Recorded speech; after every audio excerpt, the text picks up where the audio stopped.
लकल हम्द या अल्लाह अस्सलातु वस्सलामु अलैका या रसूल अल्लाह अम्मा बाद। सिलसिला है नाजरीन के सवालों के जवाब देने का। नाजरीन में से एक ने हमारे किसी वीडियो के कमेंट्स में, कोई खातून ने कमेंट्स की है कि पीरियड के दिनों में, नापाकी के दिनों में तस्बीह लेकर जा नमाज पर बैठकर तस्बीह पढ़ सकती हैं? ये इन्होंने पूछा है। बहुत प्यारा सवाल है, चूँकि नापाकी के दिनों को लेकर के ख़वातीन में बहुत सारी गलत फहमियाँ हैं और उसी में एक गलत फहमी ख़वातीन में ये भी पल रही हैं कि नापाकी के दिनों में तस्बीह नहीं छू सकती या जा नमाज पर नहीं बैठ सकती, या तस्बीह छुएंगे तो तस्बीह नापाक हो जाएगी, जा नमाज पर बैठेंगे तो जा नमाज नापाक हो जाएगा। इस तरह की बातें औरतें करती हैं। क्या हकीकत है, आइए सुनिए। हैज़ की हालत में कुरान पाक की आयतों की तिलावत ये मना है।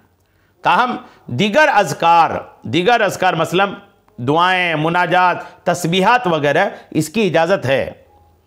इसी इजाज़त के पेश नज़र कुरान पाक की वो आयतें जिनमें दुआ का माना पाया जाता हो, जैसे सूरह फातिहा, आयतुल कुर्सी, आयत करीमा, रब्बना आतेना, इन कुरानी आयतों को भी दुआ की नीयत से, तिलावत की नीयत से नहीं, दुआ की नीयत से नापाकी के दिनों में पढ़ सकती हैं।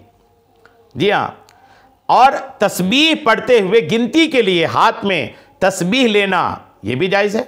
या बाज़ घरों में गुठलियाँ होती हैं, गुठलियाँ, कोई किसी चीज़ की गुठलियाँ तस्बीह गिनने के लिए होती हैं, तो वो गुठलियाँ भी अगर कोई घरों में है तो नापाकी के दिनों में उन गुठलियों से भी तस्बीह पढ़ सकती हैं। अगर कोई ये सोचे कि नापाकी के दिनों में औरत तस्बीह लेगी तो तस्बीह नापाक हो जाएगी, गुठलियों पे हाथ लगाएगी तो गुठली नापाक हो जाएगी, या जा नमाज पर बैठेगी तो जा नमाज नापाक हो जाएगा, ये सारी फजूल बातें हैं। जा नमाज पर भी बैठ सकती है, तस्बीह के दाने जो हैं उस पर भी तस्बीह पढ़ सकती हैं, गुठलियाँ तस्बीह पढ़ने वाली हैं तो उस पर भी अल्हम्दुलिल्लाह ख़वातीन नापाकी के दिनों में तस्बीह पढ़ सकती हैं।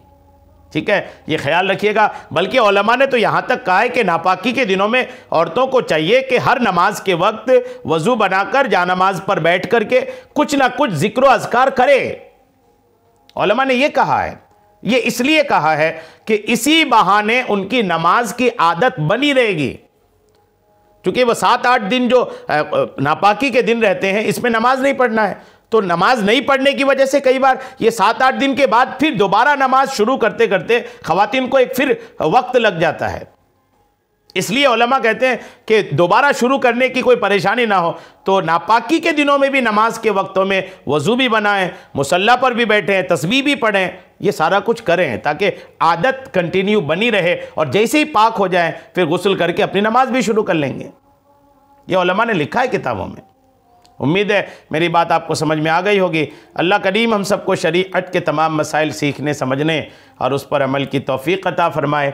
आमीन बेजाहिर नबील अमीन सल्लल्लाहु ताला अलैहि वसल्लम।